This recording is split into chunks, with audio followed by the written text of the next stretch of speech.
shall we? Oh, yeah. All right. So, first thing I want to talk about is Duluth stuff.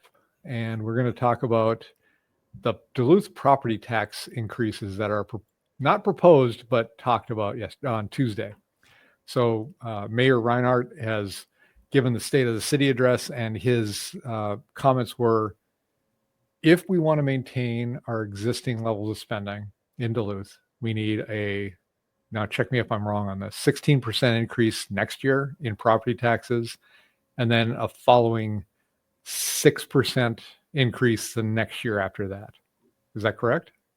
Well, I heard 16 next year and 8 in 2 years. So 8 the next one. Okay, so 24%. 24%, correct. Yep. And I think if I'm right, this is a shot across the bow to the city council and to the city itself. And I'm really liking Reinhardt as the mayor of how he's handling this stuff.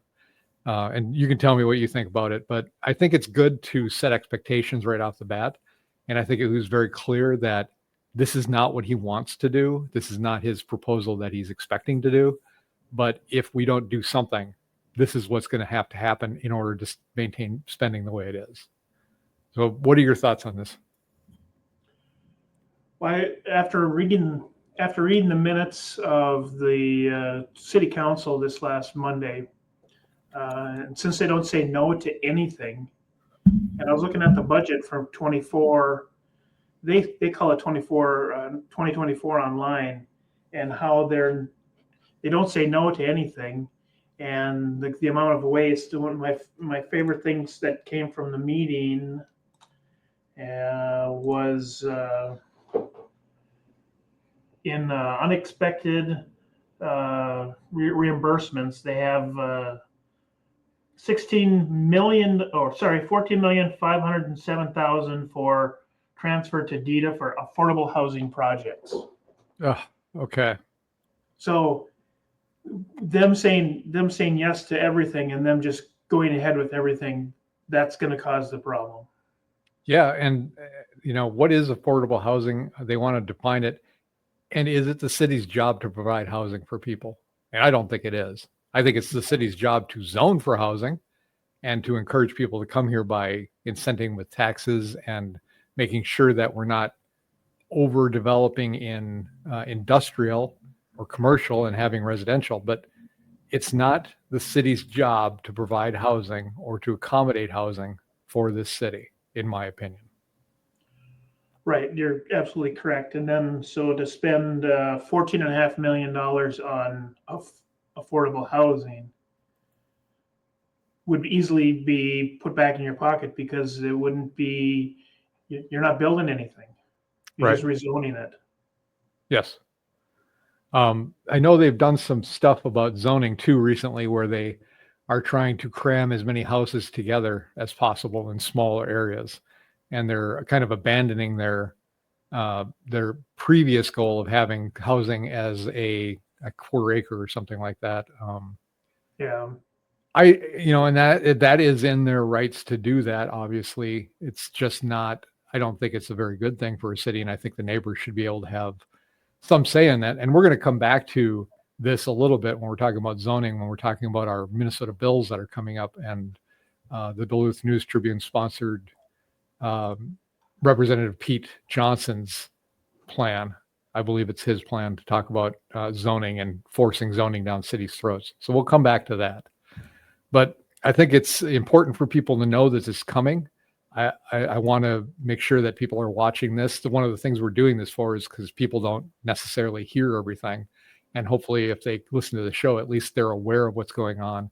What Mayor Reinhardt has said, I don't know the reaction of the city council, but we're going to have some pretty hard discussions coming up as far as taxation goes, because that's an unsustainable level of increase for 2 years, 24% of increase in property taxes. You will have people fleeing this city in droves. Well, I think you need to extend it one more to you're going to be leaving the state, because Walz is shoving his budget proposals over to the counties. So he's going to reduce taxes, push it off on the counties. The counties only remedy they have is increased property taxes. So you're going to get Right. 16 from the city, you're going to get 16 from the county, and that's unsustainable. You'll be a lot of housing available because everyone's going to moving out of the state. Yeah, and what are retirees going to do? I mean, you can't account for this when you're retiring. Right. You're 75 now. Let's say you retired 10 years ago, and all of a sudden you can't afford the house you lived in your whole life because the property taxes are killing you. So that's a real problem, and it has to get addressed. And we can't rely on federal money. We can't rely on the amount of state money that we get. It's incredible to see how much state money is provided to this city. We are not sustainable as a city. We got to start thinking about ways to generate revenue for this city. And Right. we've got two main things that drive money into this place right now that I can see: tourism and hospitals. All right, we got the big hospital complex. We've got a lot of people coming to this city because we have a big, new, beautiful hospital and medical center, and we have tourism. And we got to figure out ways to increase the tourism dollars that we get in, and that means maybe building out in places that don't necessarily have very much for housing and hotels and resorts. Thinking about the East End, and you're going to be hearing about some proposals coming up about Lester Park, and I hope people keep an ear on what is the best solution for that generates revenue for the city and gives us something that we could lower the property taxes, not just raise them, but lower them. Because living out on Maui, it's expensive to live out there. When I lived out there for a couple of years, but the property taxes are dirt cheap. And you know why? Because they push those costs onto the people that are coming out to the resorts. Now, we can't necessarily do the same level in Duluth because we don't have that kind of tourism, but we do have tourism, and we are making a lot of money on taxation. So we need to get those resort tax. We need to get some other kinds of revenues coming into the city, and we need to stop spending what we're spending. And it's going to be tough because I know a lot of the budget comes down to police and firefighters and things we can't live without. There are things we can live without, like you're pointing out, millions of dollars for affordable housing projects or studies. We have a DEI program that isn't costing us very much, but every little bit helps. We need to cut the corners. We need Duluth Office of Government Efficiency. Yeah. And I just made that name up. I think I'm going to copyright it. Yeah. And we're sitting on the westernmost port in the United States. Mm-hmm. We need to push manufacturing. We need to push importing. Right. We need to get that done because otherwise tourism does the problem. The only problem with tourism is your income inequality because it's usually unskilled laborers at the t-shirt shops or at the restaurants or stuff like that. Where if you get manufacturing going in our port and the railroads, those are middle class, upper middle class manufacturing jobs, and that will solve a lot of problems, keeping the better houses, keeping the property taxes down. Yeah, and when they say diversity is our strength, this is what you should be meaning: diversity of income to a city. We can't rely on one thing, because when tourism is the only thing you're relying on, you're setting yourself up for a big problem. When COVID hit, that revenue just dries up. You've got to have many different irons in the fire for getting money into your city.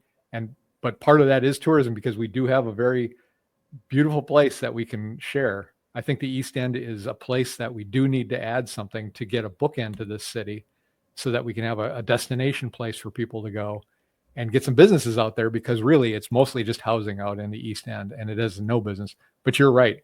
Mining, even if it's not in Duluth, at the Iron Range or up north, that just trickles down to Duluth. That gives us a lot of revenue.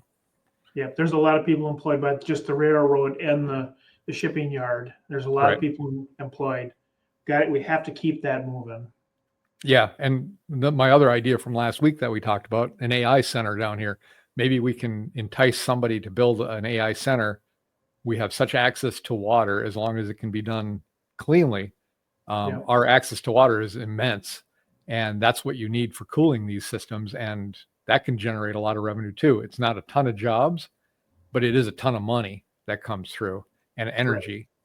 So yeah, we need to look at all those things. So I think this should be a wake up call to people, especially when it comes down to how we're going to get money into the city and what we need to do as far as what we need to do versus what we'd like to do, and separate that out finally from government to nonprofits and places that do charity, and people can then put their money where their mouth is. Right. All right, let's move on. We got a ton of stuff to go through today, so I'm going to try to pop through it a little bit. Way too much, yeah. Way too much. Okay, we'll talk. We'll go skip to number 3 and then we'll come back. But mining cuts will reduce port shipments, which are already down. So there is a report that said that there is a mining company that is cutting a lot of their mining coming up, which is a kind of amazing to me because of this current federal administration's wanting to do more manufacturing and mining, but they will a reduction in iron ore pellet production on Minnesota's Iron Range will also affect the port of Duluth. Steel and iron ore producer Cleveland Cliffs on March 20 announced the idling of its Minorca mine, Minorca. What is it? Minocca. Minocca. Yeah. Okay. It was, I don't know, there's an R in there. Near Virginia, and reduction in iron pellet producing at its Hibbing taconite plant. So that's unfortunate. We need more of that. We need, maybe it's just a matter of things fleshing out for U.S. Steel being bought out or what it's going to be doing. And just maybe this is just a shuffle, a temporary thing, I'm hoping. But every time this happens, a lot of people suffer because of it. There's a lot of jobs that rely on it, a lot of good jobs that rely on it. And this in just not knowing if your job's going to be there or not all the time. These mining companies up and down, up and down. It would be really nice if this was a lot more stable and kind of diversified across different types of mining too, like helium. We have this massive helium deposit apparently in Minnesota. We've got other type of mining we can do here, but it's unfortunate. So that's something that's come up, and I hope people are aware of that. Well, the mines had a larger than normal 2024 as far as production goes. So they produced a lot of iron ore last year, so they're ahead of schedule. Okay. The auto industry is down a little bit, so they're not demanding as much. And this is a normal cycle for the mines. If you go back, if you keep going back, you'll see year after year that this is something that normally happens. So we can't get too, obviously they're blaming Trump for it, and Trump tariffs, but this is a normal cycle of the mines. Well, the other thing too is, I mean, when you look at the tariffs, there's going to be some temporary pain that comes with that. But the impetus is to get the production and mining happening in Minnesota itself. When that, or not Minnesota, but the United States. When that happens, the demand is going to be internal as opposed to external. So theoretically, when people start coming to the United States or start pulling their businesses back to the United States, they're going to be wanting to get their iron from the United States as opposed to going outside because the tariffs are going to be in place. It's the whole reason behind it. It's to make us stronger. Yeah, so the tariffs are just a temporary pain. Trump has already brought in $3.2 trillion in economic gain, in the 60 days he's been president. Right. It's going to take a little bit of time to start working some of this stuff out. But Hyundai is going to build a new plant down south. They're going to need steel. Therefore, the mines will start picking up again. Right. It's just going to take a few days, or a few months, but it'll happen. Yeah. And like we talked about too in another show, the British Empire was the way it was, and it was able to achieve so much because all of their items out in their empire had to be manufactured on the island of England. And that meant that the wealth came back to their island, that came back to their country. And that's a very good model to look at because they were very powerful until they switched that over. All right. Let's see. I hate these freaking stories, but we're going to bring it up. Duluth pastor resigns amid protests over sexual abuse of 2 girls. County records show he admitted to assaulting two 13-year-old girls while serving as a youth pastor in the Twin Cities in 2001. I don't know how you're a pastor. I don't know how a church allows this. I don't know why it seems like the churches have been infiltrated by people that are not Christian at all. And it's time to expunge these people out of the system. Oh, you moved. I like your place. Yeah, it's just time. We can't keep having these false pastors, these false Christians involved with the Christian church. As a Christian myself, I think it's time to get rid of these people. If they're ever accused of sexual assault, they should be out. There should be no avenue for them back in, except for as a member of a church. And even then, they got to be watched all the time, but they should have no involvement with the church. And what is it about the Christian church that attracts these people that think they can just prey on us? It's got to stop. Yeah, I mean, the guy did serve his 20 plus years in prison for his sins. However, I don't care. At some point you have to say enough's enough, and we can't have you as a leader. We can't have you as a person. Right. Continuing. Right. You served your time. That's one thing. You're out. You should be registering as a sex offender, and you should be nowhere near a leadership position in any organization, especially the church. Right. So that just boils my potato. As you may be able to tell. I'm going to go on. Go ahead. They are protesting his church, and to make sure that he retired, I guess. So the protest did work. So he won't be around kids anymore. But hopefully the word gets out of who he is. Yeah. Therefore, people will keep their kids away from him. This reminds me of the Catholic Church stuff that happened, which just appalled me. And the problem was that, not that it happened because you can't control everybody. It's that the church hid it and then moved those pastors around to go prey on other people in other areas. That is unacceptable. Anybody that was involved with that should be excommunicated. You can still be a Christian in jail, and then you can come out and try to repent for your sins. But my God, it happens so much. And it feels like people are coming into this church to destroy it, into this faith, just to destroy it. They don't believe in the principles of the faith. They just come in to feed off of it. And it's disgusting to me. Yeah, if someone does something wrong, you throw them out. Very simple. Right. You separate them from what you believe. The church should have done that from day one. Correct. You can still minister to him, but he's nowhere to be found around people, but around kids, around any kind of leadership. Doesn't talk. You are the lowest level of the church to not be able to speak because of what you've done. Correct.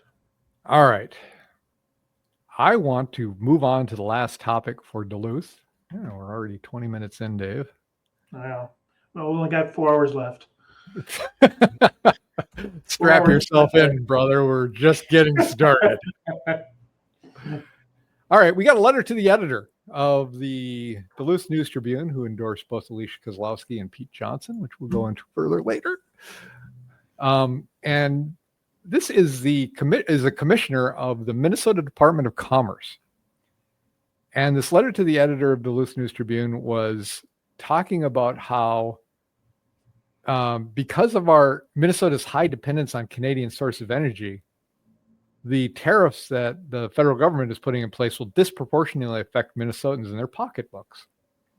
And there's a quote in there that says, in addition to the direct increase in the cost of Minnesota's energy, the tariffs could create energy shortages and negatively impact Minnesota's overall economy, as our state gets its vast majority of our natural gas and crude oil from Canada. Do you get the sense that the commissioner of the Minnesota Department of Commerce doesn't understand why that's a problem?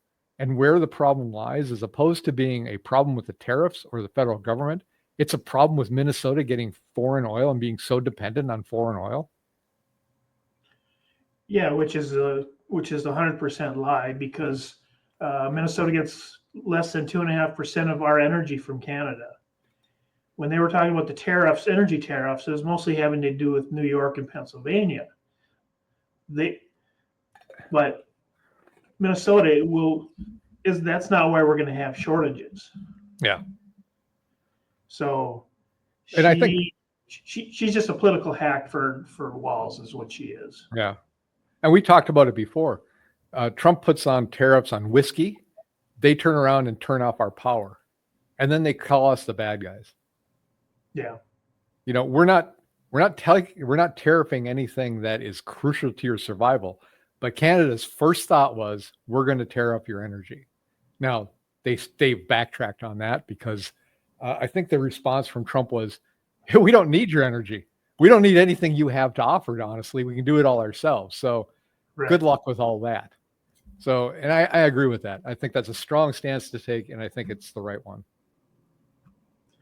Yeah, and Canada's is tariffing our eggs and our milk at almost 300%. Without this, right? That was before. Correct. That was last year. So, we haven't been doing anything to make America great again, or Minnesota better.